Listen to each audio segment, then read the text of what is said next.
Welcome to class 10 maths सेबा tutorial. हम discuss कर रहे हैं ट्राइंगल चैप्टर को, चैप्टर नंबर 6। इस चैप्टर में जितने भी क्वेश्चन हैं हम सबको एक एक करके डिस्कस करने वाले हैं, एक भी क्वेश्चन को हम नहीं छोड़ने वाले। और जितना भी इस चैप्टर का वीडियो बनेगा आपको हर एक चैप्टर का लिंक आपको डिस्क्रिप्शन में मिल जाएगा। एक्चुअली वो प्लेलिस्ट का लिंक होगा, आप प्लेलिस्ट में जाना, वहाँ पे क्लिक करके आपको पूरा चैप्टर ए टू जेड आपको समझ में आ जाएगा। वहाँ पे हम डिस्कस करेंगे थ्योरम 6.1। सो थ्योरम 6.1 आप बुक में देखो क्या लिखा है। If a line is drawn parallel to one side of a triangle to intersect the other two sides in distant position, the other two sides are divided in same ratio. So मैं इसको आपको समझा दे रहा हूँ book में क्या लिखा है। अगर इसमें लिखा है, बुक में लिखा है कि अगर दो लाइन, मतलब एक ट्राइंगल में अगर एक लाइन आप ड्रॉ करेंगे जो कि पैरेलल हो अब उसके अपोजिट लाइन के, मतलब मान लो हमने इस ट्राइंगल में बनाया DE और जो कि पैरेलल है BC का, ठीक है। तो अगर ऐसा कुछ हो रहा है तो क्या होना चाहिए, AD/DB, मतलब जो साइड्स जो बन के निकलेंगे वो दोनों क्या होंगे, प्रोपोर्शनल। मतलब AD/DB is equal to AE/EC।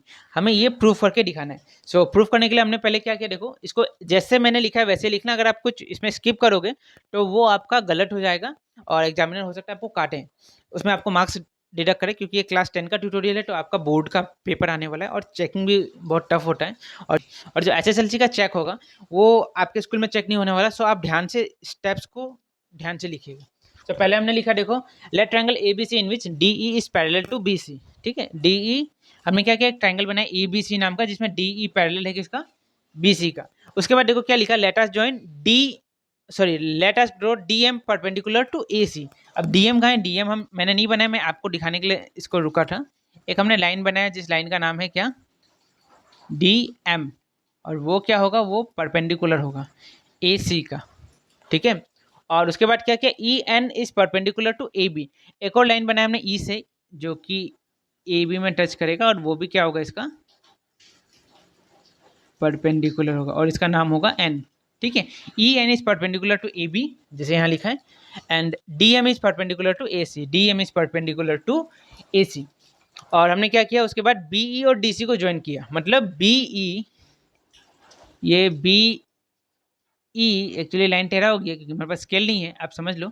और DC को मैंने ज्वाइन किया, समझ में आ रहा है आपको, ठीक है। एक्चुअली गंदा हो गया, इसको मैं ठीक ही कर रहा हूँ। इस लाइन को मैं अच्छे से बनाऊंगा अभी, फिर गंदा हो गया। चलो, गंदा हो साफा हो उससे मतलब नहीं है, आपको समझ में आना चाहिए, ठीक है। अभी हमें प्रूफ करना है AD/DB इक्वल टू EE/AC। अच्छा, ये प्रूफ करने से पहले आप देखो, सबसे पहले आप मुझे बताओ एरिया ऑफ ट्रायंगल का फॉर्मूला क्या है। Area of triangle equal to half into base into height, ठीक है। एरिया ऑफ ट्रायंगल का फॉर्मूला ये half into base into height. मतलब अगर मान लो ये एक ट्रायंगल है, ठीक है, तो इसका एरिया कैसे निकालेंगे हम, हाफ इंटू, ये इसका नाम देते हैं ABC।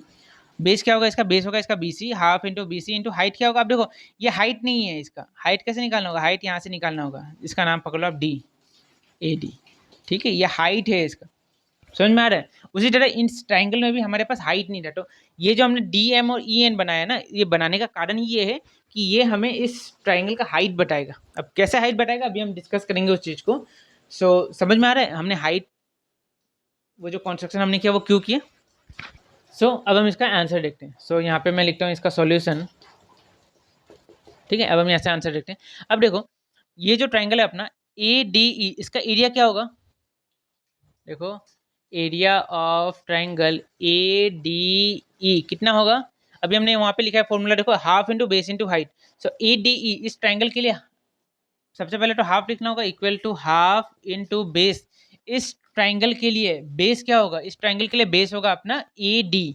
देखो इस ट्राइंगल को आप सेपरेट बनाओ यहाँ पे इस टाइप का करके, तो और ये है इसका हाइट।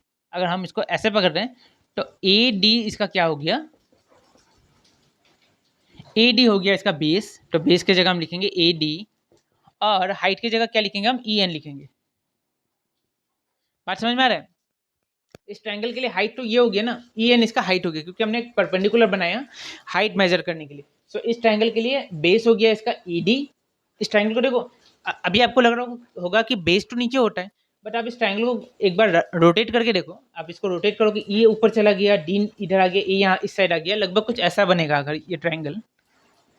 ठीक है, आप मान लो आप इस ट्रायंगल को आपने इसको रोटेट किया और ई जो यहाँ था वो ऊपर चला गया, ए जो यहाँ था वो नीचे आ गया, और डी जो यहाँ था वो चला गया यहाँ पे, और ये आपका बन गया परपेंडिकुलर, मान लीजिए एन। समझ में आ रहा है, इसी ट्रायंगल को हम दिखा रहे हैं। सो अब बेस बन गया ए डी और ई एन, मतलब बेस ऊपर हो नीचे हो उससे कोई फर्क नहीं पड़ता। हमने सॉल्व करने के लिए अब इस ट्रायंगल का वापस अलग एंगल में घुमाओगे तो बेस चेंज हो जाएगा। तो इस ट्रायंगल के लिए हमने बेस पकड़ लिया ए डी, और इसका जो हाइट है वो पकड़ लिया हमने ई एन। मेरे हिसाब से आपको ये डिटेल समझ में आ चुका होगा, और आप 10 के स्टूडेंट हो तो आपको तो ये समझ में आना बहुत ही जरूरी है।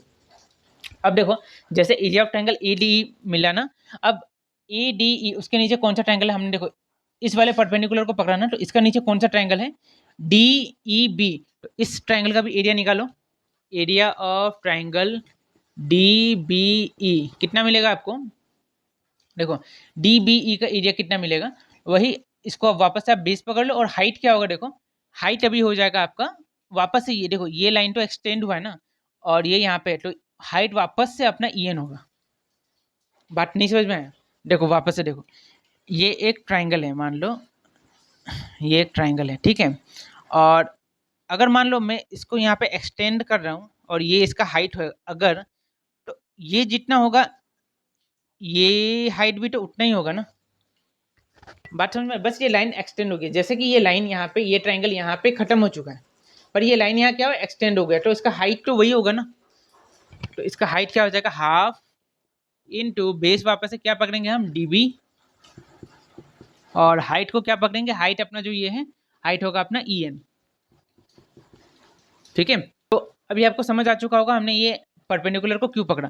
अब ये इसका हाइट है, तो अगर हम इसको बेस पकड़ेंगे तब आपका हाइट क्या बन जाएगा, देखो हमने जब एडी को बेस पकड़ा, बेस हमने क्या पकड़ा एडी को, तो हमने हाइट हमने किस परपेंडिकुलर को यूज किया, ई एन को यूज किया। अगर बाई चांस हमने इस वही वापस ए डी ई ट्राइंगल के लिए अगर हमने ई ई को पकड़ा, बेस पकड़ा, तो कौन सा परपेंडिकुलर हमें यूज करना होगा, हमें यूज करना होगा डी एम। तो अभी आप देखो यहाँ पे एरिया लिखना है, अब एरिया ऑफ ट्राइंगल वापस ए डी ई, वापस उसी ये वाला एरिया का ट्रायंगल निकालेंगे, पर इस बार हम परपेंडिकुलर इसको नहीं, ई एन को नहीं, हम पकड़ेंगे डी एम को। तो डी एम को पकड़ने के लिए बेस हो जाएगा अपना ई ई, half into A E into अपना ये हाइट हो जाएगा डी एम। समझ में आ रहा है, हमने उसी ट्रायंगल का एरिया हमने दोबारा निकाला, एक बार हमने ई एन को हाइट पकड़ा और अभी हमने पकड़ा डी एम को, हमने हाइट पकड़ के निकाला। अभी देखो जब हमने डी एम को पकड़ा तो उसका कॉरेस्पॉन्डिंग एंगल में देखो क्या मिला, D E C. So area of triangle D E C is equal to half into, जैसे हमने ये वाले के लिए किया था, बेस क्या हो जाएगा अभी इस ट्राइंगल के डी ई सी के लिए बेस हो जाएगा अपना ई सी, half into E C into, अब हाइट हो जाएगा अपना डी एम, जैसे हमने पहले वाले के साथ किया था वैसे ही हमने इसके साथ भी किया। सो हमारे पास 4 ट्राइंगल का हमने एरिया यहाँ पे निकाला। अब ये 4 जो हमने ट्राइंगल का एरिया निकाला, अब इसमें क्या करना है देखो, पहले इन दोनों एरिया को आप डिवाइड करके देखो, वापस इन दोनों को डिवाइड करके देखो, मतलब area of triangle A D E by area of triangle D B E कितना मिलेगा हमें यहाँ पे, देखो इसमें मैं यहाँ पे लाइन दे रहा हूँ कि आपको समझ आए। पहला वाला क्या मिलेगा, half into A D into E N by, यहाँ पे क्या मिलेगा देखो, हाफ डी ई बी के लिए क्या मिलेगा, half into D B into E N. ठीक है, इन दोनों एरिया को हमने डिवाइड किया और जो वैल्यू उसको लिखा। अब देखो यहाँ पे हाफ हाफ कैंसिल हो गया, ई एन कैंसिल हो गया, तो क्या मिला, equal to A D by D B. ठीक है, अब वापस वैसे ही इन दोनों ट्राइंगल को डिवाइड करो, area of triangle A D E by area of triangle D E C equal to क्या होगा, देखो यहाँ पे वापस वही half into A E into D M divided by half into E C into D M. वापस ये half half cancel, D M cancel, तो क्या मिलेगा हमें, सिर्फ ए ई बाय ई सी, ए ई बाय ई सी। ठीक है, सो हमने दोनों ट्राइंगल को डिवाइड किया और हमें पहले जो सबसे पहले हमने डिवाइड किया तो हमें आंसर मिला A D E by D B E को जब हमने डिवाइड किया तो हमें मिला A D by D B, और जब हमने सेकंड वाले को डिवाइड किया तो हमें मिला ए ई बाई ई सी। अब आप एक चीज ध्यान से देखो, यहाँ पे दो ट्रायंगल बन रहे हैं, यहाँ पे ट्रायंगल डी ई बी, ये एक ट्रायंगल बन रहा है, यहाँ पे देखो ऐसा एक ट्रायंगल बन रहा है ना डी ई बी, और यहाँ वाला जो ट्रायंगल बन रहा है वो ऐसा कुछ बन रहा है ना आपका डी ई सी। ठीक है, अब ये दोनों ट्रायंगल समझ में आ रहा है, डी ई बी और डी ई सी, ये दोनों ट्रायंगल देखो दो पैरेलल लाइंस के बीच में है। अगर दो पैरेलल लाइन के बीच में है तो उनका एरिया क्या होता है, हमेशा इक्वल होता है। अगर ऐसा है उनका एरिया क्या होता है, उनका एरिया इक्वल होता है। और अच्छा सॉरी, एरिया इक्वल नहीं, एरिया उनका जो बेस है वो सेम है। ठीक है, उनका बेस देखो डी ई बी और डी ई सी, ये दोनों ट्राइंगल डी ई के ऊपर ही खड़े हैं। बात समझ में, डी ई दोनों में कॉमन है, मतलब उनका बेस कॉमन है और दोनों एक पैरेलल लाइन के बीच में है। सो दोनों का एरिया क्या होगा, दोनों का एरिया आपका इक्वल होगा। तो आप इसको इस टाइप का लिखना, since triangle DEB and triangle DEC are between two parallel अच्छे से लिखना, हाँ लाइन्स। यहाँ पे जगह कम है इसलिए मैं इसको शॉर्ट में लिख रहा हूँ, आप पूरा लिखना। DEB and DEC are between two parallel lines. अब पैरेलल लाइन को भी लिख दो, पैरेलल लाइन क्या है, DE and BC and have a same base DE, therefore समझ में आ रहा है ना। Area of triangle DEB and DEC, दोनों ट्रायंगल क्या है, दो पैरेलल लाइन के बीच में है, और वो दोनों पैरेलल लाइन क्या है, DE एंड BC, और उनका क्या है, बेस सेम है। बेस क्या है, दोनों का सेम है, DE। Therefore area of triangle DEB is equal to area of triangle DEB और DEC, मतलब इन दोनों एरिया ट्रायंगल का एरिया क्या हो गया, दोनों का एरिया सेम हो गया। अच्छा, अब अगर दोनों का एरिया सेम हो रहा है तो देखो जो हमने यहाँ पे लिखा था, ये जो इक्वेशन को लिखा था उसको आप यहाँ पे वापस से लिखो, area of triangle ADE bye area of triangle, जो हमने यहाँ पे लिखा है सेम उसको वहाँ पे लिखो, DBE। इसको सॉल्व करके हमें आंसर क्या मिला था, AD बाई DB। ठीक है, AD बाई DB। ठीक है, यहाँ पे ट्रायंगल DBE का एरिया किसके बराबर है, ट्रायंगल DEC के। तो हम इसको ऐसे लिख सकते हैं ना, area of triangle ADE bye area of triangle DBE के, देखो DBE किसका बराबर है, DEC का। तो DBE का जगह हम लोग DEC लिख सकते हैं ना। देखो हमने कुछ नहीं किया, DBE का जगह क्या लिखा, DEC, क्योंकि DBE के बराबर क्या है, DEC। तो DBE को रिप्लेस करके हमने क्या लिख दिया, DEC का। पर देखो एरिया ऑफ ट्रायंगल ADE, देखो ADE और DEC, ADE और DEC का वैल्यू कितना मिलेगा, AE बाई AC।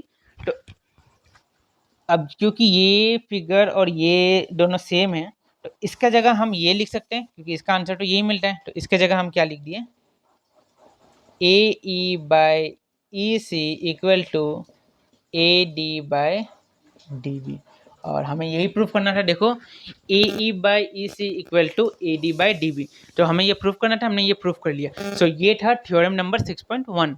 सो मेरे हिसाब से आपको ये टॉपिक समझ आ चुका होगा। अगर आपको अभी भी कुछ डाउट है तो आप कमेंट करो, या अगर आप चाहते हो कि कोई ऐसा टॉपिक जिसके ऊपर मैं वीडियो बनाऊं जिस पे आपको डाउट है तो आप उसको भी कमेंट करो, मैं डेफिनेटली उसके ऊपर वीडियो बनाऊंगा। अगर आपको वीडियो पसंद आया तो वीडियो को लाइक करो, चैनल को सब्सक्राइब करो।